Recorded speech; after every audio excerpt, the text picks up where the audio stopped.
This is the Jerry Doyle Show. Here's an interesting little tidbit about Newty. Newt Gingrich co-sponsored the anti-First Amendment 1987 Fairness Doctrine that was ultimately vetoed by Ronald Reagan. Wow. How did this slip by? Rust Bowl and the Great American? How did this stuff get by? You would think they'd want to do a little homework, do a little vetting. You would think with the resources of Fox News and the EIB network and all the other things that they have available to them, our kooky little radio show, we have this, they don't? Oh, I'm sorry, that's inconvenient. That's inconvenient to their agenda, which is to promote or cheerlead for the GOP.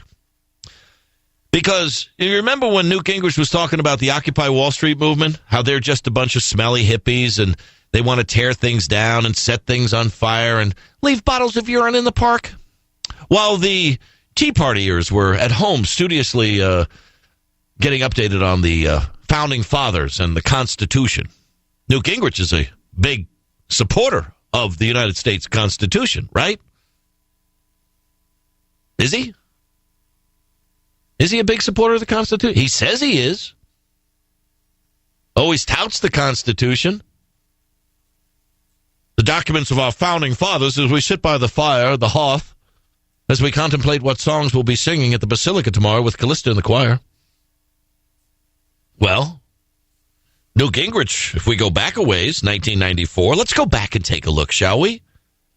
Let's take a look at 1994.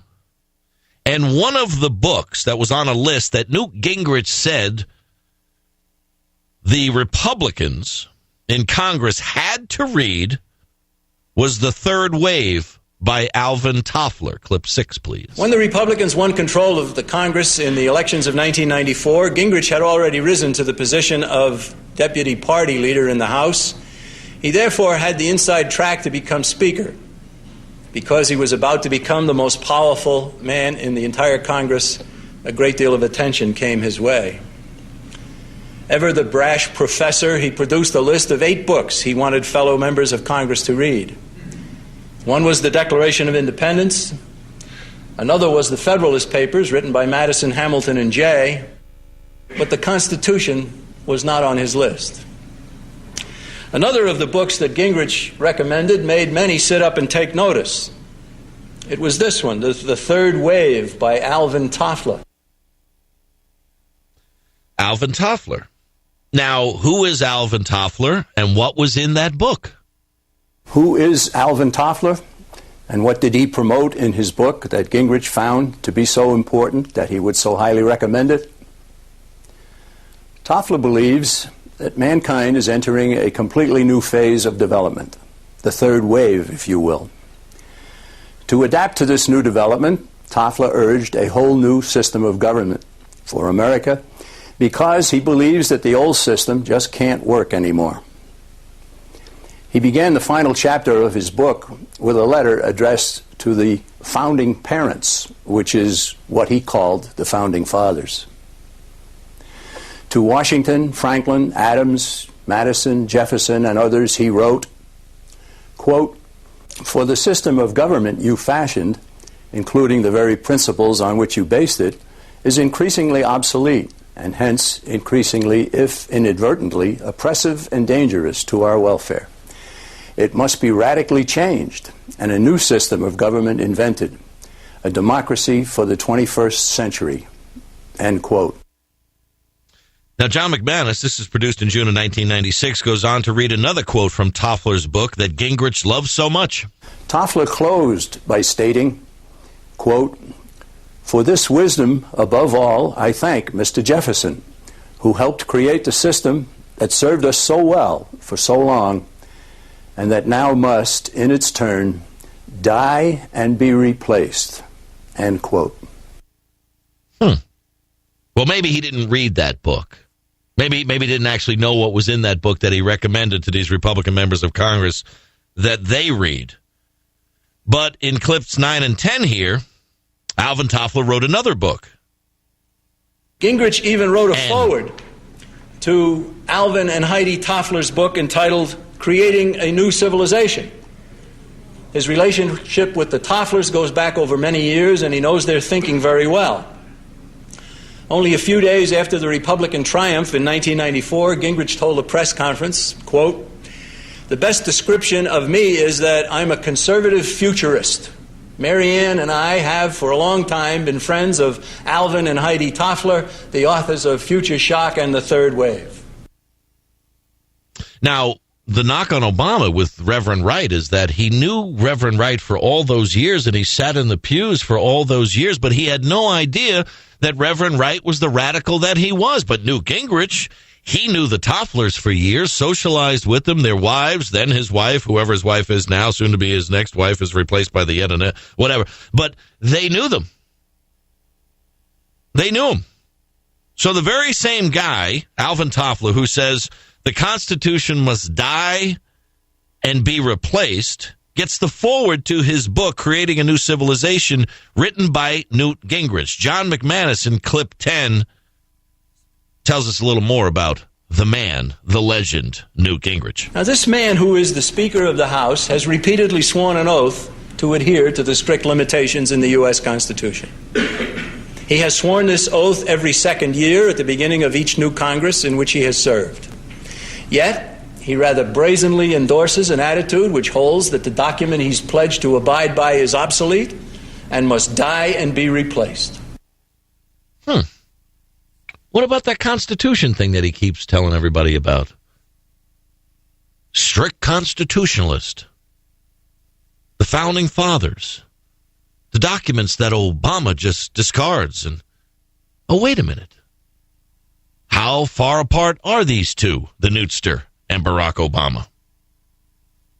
In clip 16, John McManus talks about July of 1995, where Newt Gingrich talks about the challenge America faces going forward. Also in July 1995, Gingrich gave a speech at the Center for Strategic and International Affairs. In it, he said, quote, "The American challenge in leading the world is compounded by our Constitution." Compounded by our Constitution. Not something that we would base the future on. Not a principle that we would use as the starting point to go forward. Constitution gets in the way of what the future is all about. Now, in clip 14, they talk about Secretary of State Warren Christopher delivering a foreign policy speech at Harvard University. Now, listen to how he, Warren Christopher, describes Newt Gingrich. On January 20th, 1995, Secretary of State Warren Christopher delivered a foreign policy speech at Harvard University. After the speech, Christopher, who went from vice chairman of the Council on Foreign Relations into the Clinton cabinet, was asked by a television reporter for his assessment of Newt Gingrich. His one-word answer, given with a wry smile, was internationalist. There are few who would know better than Warren Christopher the full meaning of that one-word description. So the internationalist, the conservative futurist, the historian, the professor, the lifetime citizen, not lifetime politician, the advocate rather than the lobbyist, who advocates for the Constitution on one hand, but then says in agreement with Toffler that it must die and be replaced, and it gets in the way. It compounds our ability to establish all of these international workings. Now, you would think that if there was a true constitutionalist that was going to be in Congress, was in Congress, and wanted to get back into Congress, you would think that Newt Gingrich would embrace such a candidate, such a person. That would be Dr. Ron Paul. In clip 17, he talks here about Newt Gingrich's lending a hand to Ron Paul back in 1996. In the revealing case of Dr. Ron Paul, who in 1996 sought to regain a seat in Congress after having a decade of not serving, Newt Gingrich did everything possible to keep him from returning to Washington. Gingrich went out of his way to get 50 members of Congress to endorse Dr. Paul's opponent in the Texas primary. Even former President George H.W. Bush campaigned for Dr. Paul's opponent at Gingrich's request. Despite all of Gingrich's efforts, Dr. Paul did win the primary and the election and did return to Congress. Now, you see, folks, this isn't just about Newt Gingrich. This is about the machine. This is about the status quo. This is about the death grip that the two-party system has on this country.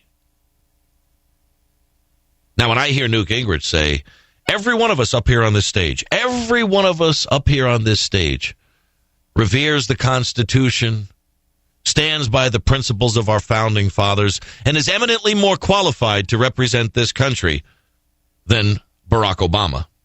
He's full of crap. It's all Newt all the time. He'll say anything, do anything. And unfortunately, there are people out there who are powerless to another part of the death grip of the two-party system, which is the messing machine of Fox News and Republican talk radio and Republican think tanks who think only for themselves and for their future and how much money they're going to make and how many concert tickets they can sell and how many umbrellas you buy and how many doormats you have in front of your home. John McManus concludes in clip 18, you want a real constitutionalist? More so than a conservative? More so than a Republican? It ain't Newt Gingrich. Many so-called conservatives today don't care to be reminded that there really is a constitution that limits government power. Dr. Paul is more a constitutionalist than a conservative. Congressmen who do care about the Constitution have been complaining about being called on the carpet by Gingrich for disloyalty. Disloyalty to what? Not to the Constitution, but to the party and to the leadership of the party. Was the Constitution ever mentioned? Not on your life. Not on your life. Newt Gingrich, who co-sponsored the anti-First Amendment 1987 Fairness Doctrine bill to shut people up whose opinions he didn't want to hear, to limit the ability of free speech, to make sure that the little ditty from Jack and Diane that we just delivered to you on this program wasn't able to be delivered because it's not convenient for people like Newt Gingrich, who are the epitome of the problems that we have in politics today. That's the reality, folks. You know it. I know it. You can dismiss it. You can say I'm the problem. You can say I'm helping to get Barack Obama reelected. I'm working to undermine fill in the blank on the GOP ticket. Actually, you're the problem. The Jerry Doyle Show. If you continue to buy into the notion that these people are there for you, they're not. They're there for themselves. They're there to sell concert tickets. They're there to push products. They're there to sell books. And as successful as they might be in doing that, what has it gotten us as a country? Stick with me. The Jerry Doyle Show.